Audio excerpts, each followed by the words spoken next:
So বস, আজকের সবথেকে trending point বা মূল স্টেটমেন্ট সেটা হচ্ছে নওশাদ সিদ্দিকী ভাইজান তিনি কি সত্যিই তৃণমূল কংগ্রেস পার্টির সঙ্গে কি জোট করছেন, হ্যাঁ কি না।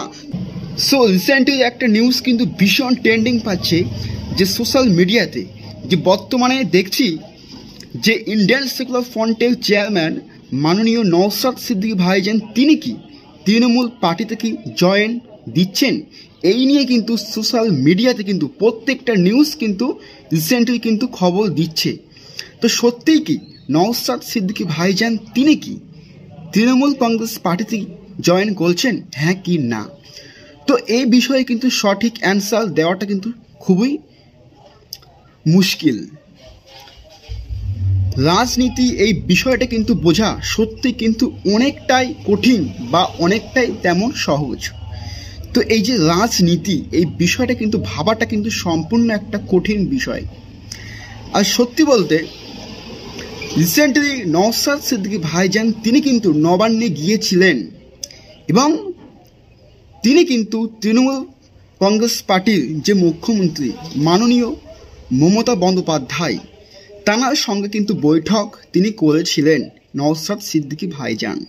কিন্তু প্রশ্ন একটাই, তিনি কি বিষয়ে সেখানে কিন্তু বৈঠক করছিলেন সেই তথ্যটাই কিন্তু জানতে হবে, mainly point.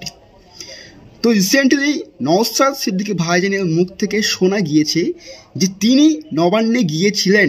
So Naushad Siddiqui ভাইজান তিনি বলছেন বা তাঁর উদ্দেশ্যে বা তিনি বলেছেন সোশ্যাল মিডিয়াতে যে তিনি নবান্নে গিয়েছিলেন একটাই মূল পয়েন্টে, সেটা হচ্ছে যে তিনি যেখানকার বিধায়ক বা এমএলএ সেখানকার মানুষের পর্যাপ্ত পরিমাণে পরিষেবা তিনি দিতে পারছেন না এবং সেই টাকাগুলো যে টাকাগুলো মানুষের প্রয়োজনে কিন্তু ব্যবহৃত হবে সেই টাকাগুলো তিনি সঠিক বা পর্যাপ্ত পরিমাণে তিনি কিন্তু সমস্ত মানুষের মধ্যে কিন্তু সমানভাবে বন্টন করতে পারছেন না। সো তিনি কিন্তু সেই বিষয়ে যাতে সমাজের মানুষের বিপদে বা সমাজের মানুষের পিছনে সমস্ত টাকা পয়সা ইত্যাদি দিতে পারেন, তো সেই বিষয়ে কিন্তু ডিসকাস বা গবেষণা করতে গিয়েছিলেন তিনি কিন্তু নবান্নে। এই বক্তব্যটাই কিন্তু সোশ্যাল মিডিয়াতে তিনি দিয়েছেন নওশাদ সিদ্দিকী ভাইজান।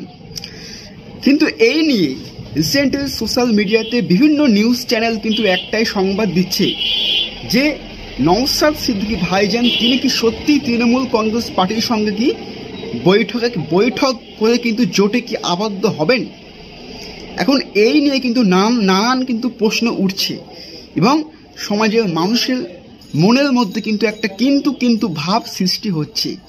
আর সত্যিই বলতে বস, রাজনীতি এই বিষয়টা কিন্তু বোঝা অনেকটাই কঠিন।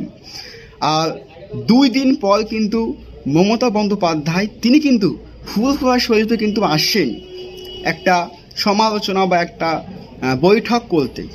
সো বর্তমানে দেখছি যে রিসেন্টলি সোশ্যাল মিডিয়াতে বিজেপি পার্টির কিছু মুষ্টিমেয় কিছু সংখ্যক মানুষ বা নেতা বা লিডার যেভাবে সোশ্যাল মিডিয়াতে বক্তব্য দিচ্ছেন এতটাই সাম্প্রদায়িক এবং এতটাই নেগেটিভিটি স্টেটমেন্ট, সত্যি যেগুলো সমাজে মানুষের মনের মধ্যে হিন্দু মুসলিমের মধ্যে একটা কিন্তু বিভেদ এবং একটা মতবিরোধ এবং একটা দাঙ্গা বা সাম্প্রদায়িক হানাহানি ইত্যাদি কিন্তু সৃষ্টি হতে পারে।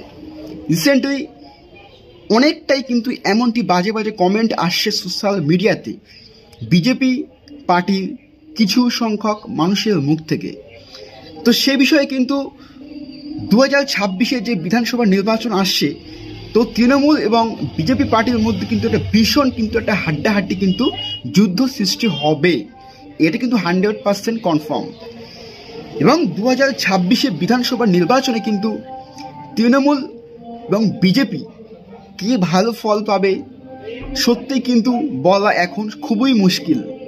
দেখো বস, একটা মূল পয়েন্ট সেটা হচ্ছে ইন্ডিয়ান সেকুলার ফ্রন্টের যে মূল নীতি, যে মূল স্টেটমেন্ট সেটা হচ্ছে যে সমাজের পিছিয়ে পড়া মানুষের এবং সমাজের সকল মানুষের জাতি বর্ণ ধর্ম নির্বিশেষে সমস্ত মানুষের বিপদের দিনে এবং সমস্ত মানুষের যে ন্যায্য অধিকার বা হক ইত্যাদি যে পার্টি কিন্তু বুঝিয়ে দেবে, নওশাদ সিদ্দিকী ভাইজান কিন্তু সেই পার্টির সঙ্গে কিন্তু জোটে আবদ্ধ হইবে, এই কথাটা কিন্তু মনে রাখবেন। তো এখন প্রশ্ন একটাই, যদি আসাদউদ্দিন ওয়াইসি সাহেব এই শর্তগুলো মেনে নেয় বা আমাদের রাজ্যে এখন কিন্তু তৃণমূল কংগ্রেস পার্টি ক্ষমতায় আছেন, বা এই কিছু শর্ত যদি মেনে নেয় যে কোনো পার্টি, তাহলে কি ইন্ডিয়ান সেকুলার ফ্রন্ট পার্টি সত্যিই কি সেই পার্টির সঙ্গে কি জোট আবদ্ধ থাকবেন, হ্যাঁ কি না? এখন এই সমস্ত কথাগুলো কিন্তু অনেকটাই কিন্তু জটিল এবং অনেকটাই কিন্তু সঠিক সিদ্ধান্ত কিন্তু বলাটা খুবই মুশকিল। সত্যি বলতে এই যে রাজনীতি, এই বিষয়টা কিন্তু প্রথমে বললাম বোঝা খুবই সহজ বা বোঝা খুবই কঠিন। তো এখন ফাইনাল সিদ্ধান্ত কিন্তু বলা হবে 2026 বিধানসভার নির্বাচনে কি বলবে বাংলার জনগণ। সো শেষে একটা কথাই জাস্ট বলবো, ইন্ডিয়ান সেকুলার ফ্রন্ট পার্টিকে ভালোবাসলেন, নওশাদ সিদ্দিকী ভাইজানকে ভালোবাসলেন, তো অবশ্যই ভিডিওতে লাইক দিয়ে ভিডিওটা শেয়ার করে দেন জাস্ট। ওকে, টাটা আজকের জন্য, এবং দেখা হবে কালকে একটি ভাইরাল কন্টেন্ট নিয়ে। ওকে, ভাইটাল একদম বিষয়টা নিয়ে। ওকে, আজকের জন্য টাটা।